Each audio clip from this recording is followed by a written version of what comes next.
नमस्कार दर्शकों, मैं हूं आर के शर्मा। आप देख रहे हैं इंडिया लाइव।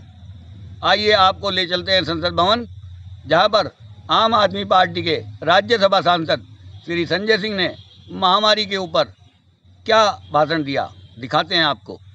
राष्ट्रपति के अभिभाषण में बहुत बड़े बड़े दावे सरकार की ओर से किए गए और परंपरा के अनुरूप सरकार की बातों को महामहिम राष्ट्रपति जी के श्रीमुख से कहलवाया जाता है, लेकिन उन दावों में कितनी सच्चाई है ये जानना बहुत जरूरी है मान्यवर।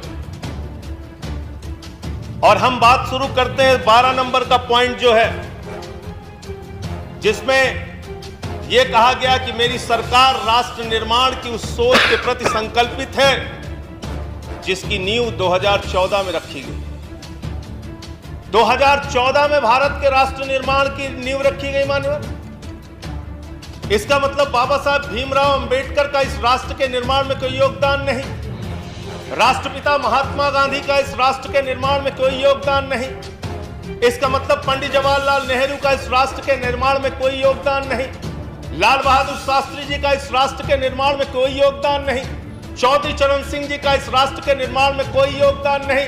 अरे सबको छोड़ दीजिए, क्या स्वर्गीय पंडित अटल बिहारी वाजपेयी जी का भी इस राष्ट्र के निर्माण में कोई योगदान नहीं? आप जब अपनी तारीफ करने लगते हैं तो अपने लोगों को भी भूल जाते हैं। कम से कम ये तो मानिए कि 7 साल उनका कार्यकाल रहा, उसकी तारीफ कर देते आप। लेकिन व्यक्तित्व का संकट है जो आपने कहा। कैसे तारीफ करें, कैसे चर्चा करें। और नया भारत की बात कही गई मान्यवर।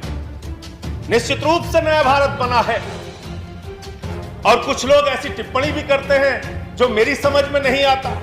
मैं अन्ना जी के आंदोलन के मंच का संचालन कर रहा था मान्यवर। मेवात से एक मुस्लिम लड़की उस मंच के संचालन के दौरान कही कि उसने कहा कि मैं समर्थन देने आई हूं, भाषण देना चाहती। भाषण जब उसने समाप्त किया उस मुस्लिम लड़की ने, तो उसने कहा भारत माता की जय, भारत माता की जय, वंदे मातरम। और मैं उस विचारधारा से सहमत नहीं हूं। मेरा इस्लाम इतना कमजोर नहीं कि वो वंदे मातरम कहने से खत्म हो जाए। के अंदर मॉब लिंचिंग करके लोगों को मारा गया। हमने देखा है वो नया भारत जिसमें 15 लाख का वादा करके इस देश के लोगों को धोखा देने का काम किया गया। हमने देखा है वो नया भारत जिसमें 2 करोड़ नौजवानों को हर साल नौकरी देने की बात कह के 84% रोजगार घटा है। और हिंदुस्तान की आजादी के बाद पहली बार ऐसा हुआ कि 45 वर्षों में बेरोजगारी का स्तर सबसे ज्यादा अगर बढ़ा है तो इस कार्यकाल में बढ़ा है। हमने देखा है नया भारत में। ये लोकतंत्र का सर्वोच्च मंदिर है मान्यवर।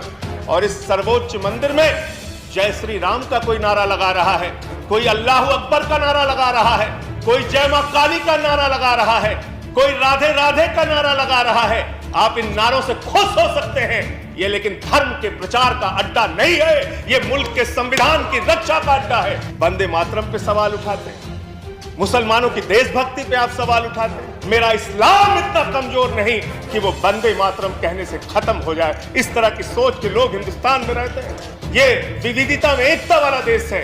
यहाँ पे सभी धर्म, सभी जाति, सभी वर्ग के लोगों को सम्मान से रहने का हक है। लेकिन आपको तो दाढ़ी से आपत्ति हो जाती है, टोपी से आपत्ति हो जाती है। अच्छा हुआ आप 1857 में नहीं थे, वरना दाढ़ी रखाकर जिन उलेमाओं ने अंग्रेजों के खिलाफ लड़ते हुए अपने सर कटवाए, उनके बलिदान को आप शर्मिंदा करते। कुछ आरजू नहीं है, बस आरजू है इतनी, रख दे जरा से कोई खाके वतन कफन पे। दुनिया में कौन सी ऐसी माँ है जो अपने बच्चों में भेद करती? दलित बच्चे को अलग निगाह से देखेगी, मुसलमान बच्चे को अलग निगाह से देखेगी, पिछड़े बच्चे को अलग निगाह से देखेगी, सिख बच्चे को अलग निगाह से देखेगी। अरे माँ तो वो माँ होती है जो अपने कमजोर बच्चों का ज्यादा ख्याल रखती है। भारत माता की जय लगाना है तो दिल से लगाइए। बेरोजगारी के कारण नौजवान आत्महत्या कर रहा है। आप बड़े बड़े सीमा की सुरक्षा के दावे करते हैं, जवानों की सबसे ज्यादा शहादत आपकी सरकार के दौरान हुआ। किसान खेतों में मर रहा है, जवान सीमा पे मर रहा है, और आप यहां पर बड़े बड़े वादे, बड़ी बड़ी बातें कर रहे हैं। आयुष्मान भारत की सच्चाई क्या है मान्यवर?